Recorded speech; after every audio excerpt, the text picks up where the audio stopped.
नमस्कार बच्चों, आप सबका स्वागत है आज की वीडियो में।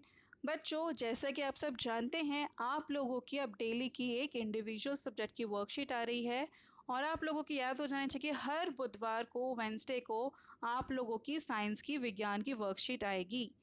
बच्चों, जैसे कि आप सबको याद होगा कि अभी तक हम डिस्कस कर रहे थे चाल चैप्टर के बारे में। तो चाल मापन में आगे की हम वर्कशीट देखते हैं, समझते हैं। इसे हम हिंदी और इंग्लिश मीडियम दोनों में ही डिस्कस करेंगे। चाल मीन्स स्पीड। तो दोस्तों, अगर आपको कैलकुलेट करना है, जानना चाहते हैं कोई भी वस्तु कितनी चाल से चल रही है, तो उसका फॉर्मूला होगा डिस्टेंस अपॉन में टाइम। डिस्टेंस मतलब दूरी, टाइम मतलब समय। तो उसको हम बोल सकते हैं speed is equal to distance upon में टाइम। स्पीड आपकी है चाल, डिस्टेंस मतलब आपने कितनी दूरी तय की है, कितने समय में। आपने कितनी दूरी तय की है, कितने समय में, वो आपकी चाल मतलब स्पीड बताएगा। अगर आप देखिए, फॉर एग्ज़ाम्पल, अगर आप चलते हैं पैदल, आपने 1 घंटे में 2 किलोमीटर कवर किया। ठीक है दोस्तों, अगर आप 1 घंटे में 2 किलोमीटर कवर करते हैं तो आपकी चाल या स्पीड कितनी हुई? 2 किलोमीटर पर आवर। मतलब आप हर घंटे में ऑन एन एवरेज 2 घंटे की स्पीड से, चाल से चलते हैं। ठीक है दोस्तों, आगे ये कहते हैं कि एक स्कूल पिकनिक के लिए जाते समय जो सोनिया है, उसने बस द्वारा तय की गई दूरी को ध्यान से देने का फैसला किया, बट वो जानती नहीं थी कि दूरी को नापे तो नापे कैसे। यदि आपको किसी वस्तु की चाल ज्ञात हो जाए तो आप दिए गए समय में उसके द्वारा चाल बना सकते हैं। कैसे? दूरी को हम कैसे करेंगे? जो आपके पास चाल है, मतलब जितनी चाल से आप चल रहे हैं और जितने समय में वो चाल की गई है, तो उससे आपको पता चल जाएगा दूरी। सिंपल सा फॉर्मूला है दोस्तों, आपके पास ये वाला फॉर्मूला है। इससे आप समय और दूरी भी कैलकुलेट कर सकते हैं। अगर आपको दूरी निकालनी है तो आप क्या करेंगे, ये आपके भाग में यहाँ पे जाके हो जाएगा गुणा।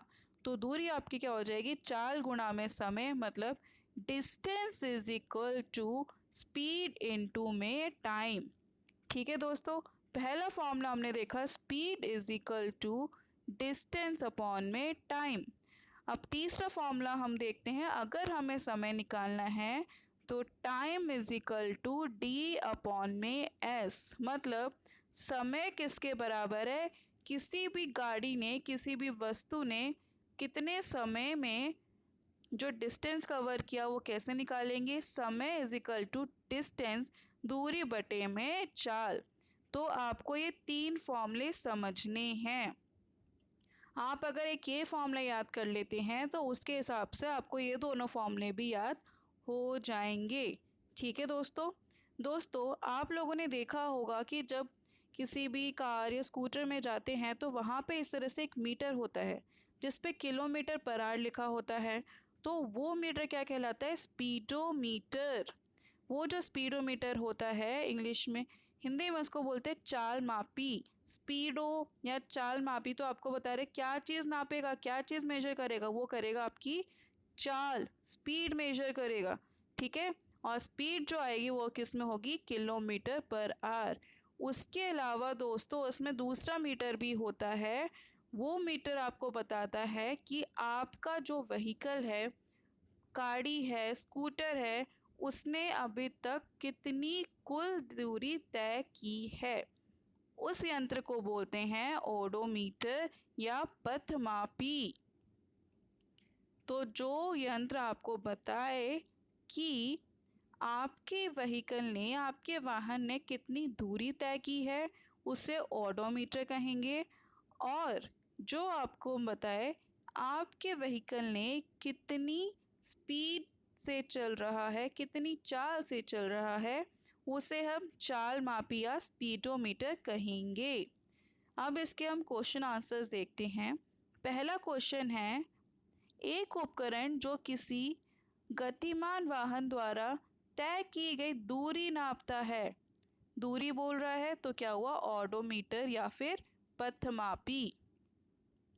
तो दोस्तों आपका पहले का आंसर है पथमापी। दूसरा प्रश्न है आपका, चाल मापी यंत्र किसी गतिमान वाहन की गति को डैश में मापता है। तो चाल मापी यंत्र गतिमान वाहन की गति को किलोमीटर पर आवर में मापता है। फिर तीसरा प्रश्न है आपका, वाहन द्वारा तय की गई दूरी को कैसे निकालेंगे। वाहन द्वारा तय की गई दूरी इज इक्वल टू चाल गुणा में समय। चाल गुणा में समय। अगला है समय कैसे निकालेंगे, दूरी भाग में चाल। ठीक है दोस्तों, तो आपको बेसिकली थर्ड और फोर्थ दोनों में आंसर क्या भरना है, चाल। तो अब इसके आंसर्स एक बार हम इंग्लिश मीडियम में देख लेते हैं। आपको समझ तो आ गया होगा। स्पीडोमीटर जो स्पीड आपको बताता है, स्पीड बताता है कि कोई भी जो व्हीकल है कितनी स्पीड से चल रहे हैं। ऑडोमीटर जो व्हीकल की डिस्टेंस कितना कवर किया है वो बताता है। Time taken, distance and speed, इससे आप कैलकुलेट कर सकते हैं।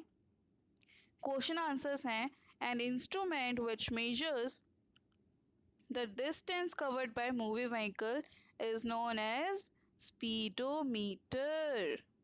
Sorry, its distance. So it's known as odometer. ठीक है दोस्तों। सेकंड है, speedometer records the speed in kilometre per hour.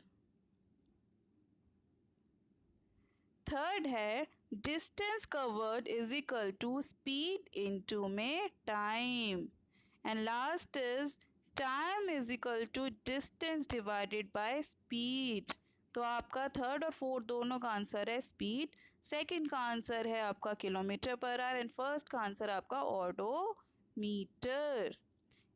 तो दोस्तों ये थी हमारी आज की क्लास 7 की वर्कशीट नंबर 3 विज्ञान की। आई होप आपको ये वर्कशीट अच्छी लगी होगी और समझ में भी आई होगी। Thank you so much. Bye bye.